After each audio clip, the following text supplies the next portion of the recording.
আল্লাহ যখন যা করে বান্দার ভালোর জন্য করে। হয়তো প্রথমের দিকে আমরা সেটা বুঝতে পারি না, কিন্তু সময়ের পরিক্রমায় যখন বাস্তবতা নিয়ে সামনে আসে, দিন শেষে আমরা বলতে বাধ্য হই আসলেই ওই দিন ওই ঘটনাটা হওয়াতে ভালোই হয়েছে।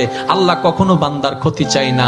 আল্লাহ যদি ক্ষতি চাইতেন সকালের নামাজ না পড়ার কারণে কান্না করে দিতে পারতেন, যদি আল্লাহ ক্ষতি চাইতেন দুপুরে নামাজ না পড়ার কারণে ল্যাংড়া করে দিতে পারতেন। আল্লাহ সেটা চান না। আল্লাহ চাই বান্দার সব সময় ভালো। আর মা তো দেখেন জন্ম দেওয়ার কারণে সন্তানের তো অপরাধ করার পরও মা সন্তানের প্রতি কতই ভালোবাসা, কতই মায়া, বাবার কাছ থেকে সন্তানের পিঠকে বাঁচাই ফেলছে, এরকম হাজারো মা আছে ওই মায়ের জন্য। কিন্তু আল্লাহ পাক রব্বুল আলামিন বান্দার উপর কতটুকু ভালোবাসে দিয়েছেন সেটা আমরা বান্দারা বুঝতে পারি নাই বলে শয়তানের ফাঁদে বারবার পা দিয়ে আটকাই যাচ্ছি। মনে রাখবেন, মনের মধ্যে কথাটা বসাই ফেলবেন, আল্লাহ যখন যা করে বান্দার ভালোর জন্যই করে। একদিন না একদিন সেই ভালোটা আপনার বিবেকে এবং মনে প্রমাণ হয়ে সামনে চলে আসবে। আমি বুঝাতে চাচ্ছি আমাদের সাথে সবচেয়ে কানেকশন কার বেশি ভালো থাকতে হবে, বান্দা হিসেবে আল্লাহর, উম্মত হিসেবে নবী রাহমাতুল লিল আলামিনের। এখানের ভিতর যে কেউ চাইলে জীবন সাজাই ফেলতে পারবে। আমি বলছি যে কেউ, anybody, you can do it, not impossible. Because impossible শব্দটাকে যদি একদম ভালো করে গভীরভাবে দেখেন, সেখানের ভিতর আপনি আশ্চর্যভাবে একটা জিনিস দেখবেন।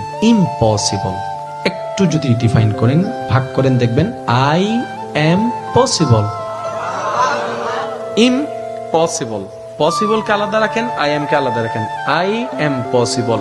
ইম্পসিবল শব্দটাই আপনাকে জানান দিচ্ছে আমি অসম্ভব নই, যদি রবের রহমত থাকে আমি তোমার জন্য সম্ভব।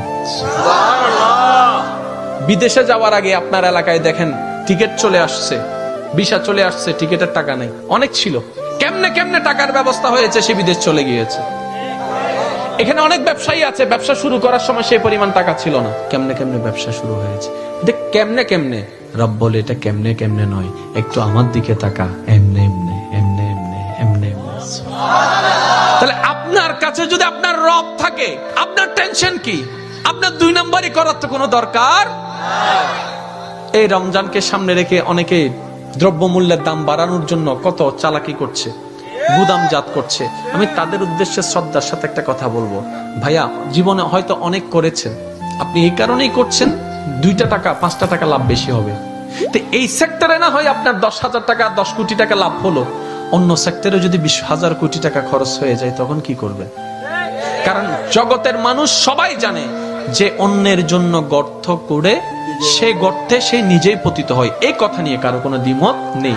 যে অন্যের কষ্টের কারণ হয় সে নিজের জীবনে কষ্টকে দাওয়াত দেয়, এই কথা নিয়ে কারো কোনো দ্বিমত নেই। আপনি ধর্মের কথা বাদ দেন, একজন মানুষ হিসেবে চিন্তা করে দেখেন, যারা কোটিপতি তারা বাজারে যাচ্ছে না।